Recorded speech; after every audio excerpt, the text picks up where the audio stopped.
এবারের লোকসভা নির্বাচনে তৃণমূল ২৯টি আসনে জয়লাভ করলেও পৌরসভা ভিত্তিক ফলাফল তাদের চমকে দিয়েছে। যেখানে রাজ্যের ৬৯টি পৌরসভায় তৃণমূলের থেকে এগিয়ে রয়েছে বিজেপি। আর এই ফলাফল দেখেই রীতিমতো চিন্তিত হয়ে পড়েছেন তৃণমূল সুপ্রিমো মমতা বন্দ্যোপাধ্যায়। পৌর পরিষেবা সংক্রান্ত সমস্যা থেকে শুরু করে পৌরাঞ্চলের বাসিন্দাদের সঠিক পরিষেবার ক্ষেত্রে পৌরসভা ভিত্তিক সমীক্ষার ভিত্তিতে তালিকা প্রকাশ করেছেন মুখ্যমন্ত্রী মমতা বন্দ্যোপাধ্যায়। মানুষ তৃণমূলকে সমর্থন করেননি, বদনাম হচ্ছে রাজ্যের।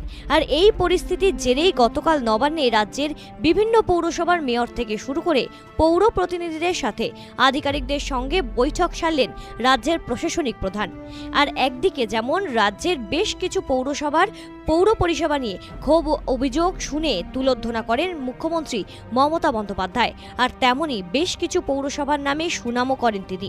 তার মধ্যে অন্যতম এই হালিশহর পৌরসভা। বেশ কিছুদিন ধরেই সরকারি জায়গায় বেআইনিভাবে দখলদারি করে দোকান চালানো হচ্ছিল হালিশহর পৌর এলাকায়। গতকাল এই পৌরসভার সুনামের সাথে সাথে ফুটপাত এবং সরকারি জায়গায় বেআইনিভাবে দখলদারির বিরুদ্ধে সরব হয়ে পৌরসভাকে কড়া পদক্ষেপ নেওয়ার নির্দেশ দেন মুখ্যমন্ত্রী মমতা বন্দ্যোপাধ্যায়। আর তারপরই দলনেত্রীর নির্দেশ অনুসারে সেই দখলদারি ভাঙল হালিশহর পৌরসভা। হালিশহর পৌর এলাকায় বিভিন্ন ওয়ার্ডের পাশাপাশি আজ হালিশহর পৌরসভার অন্তর্গত বাগমোড় অঞ্চলে বেআইনি দখলদারি দোকান ভেঙে দিল পৌরসভা, যাতে সাধারণ মানুষের কোনো রকম অসুবিধা না হয়। আর সেই কারণেই এই উদ্যোগ, এমনটাই বললেন হালিশহর পৌরসভার পৌর প্রধান শুভঙ্কর ঘোষ।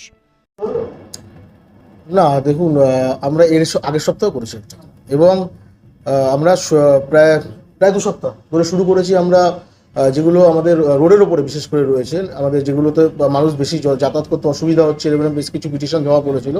আমরা নির্বাচনের রেজাল্ট বেরোনোর পর থেকে এগুলো অলরেডি একটা মিটিং করে নিয়ে সিদ্ধান্ত নিয়েছি বোর্ডের পক্ষ থেকে, এবং যেখানে যেখানে এগুলো হয়েছে এবং বেশ কিছু চিঠি পিডব্লিউডি রোডের ওপরেও করা আছে, পিডব্লিউডি ডিপার্টমেন্টকেও করেছি আমরা, যে জায়গাগুলো ক্লিয়ার করে মানুষের চলাচলের সুবিধা করার জন্য এই স্টেপগুলো নেওয়া হচ্ছে। আপাতত 18 নম্বর ওয়ার্ড আমাদের কমপ্লিট একটা হয়েছে, আর বাকিগুলো নোটিশ করা হয়েছে, সময় দেওয়া হয়েছে, একটা সময়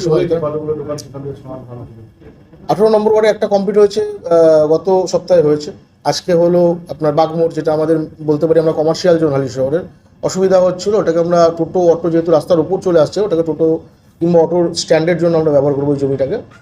আর এরপরেও 2টো জায়গা ইলিগাল কনস্ট্রাকশন হয়ে রয়েছে, অলরেডি ইনকোয়ারি চলছে। বিএলআরও নিজেও একটা হিয়ারিং দিয়েছে, বাগমোড়েই আছে, সেটাও চলছে।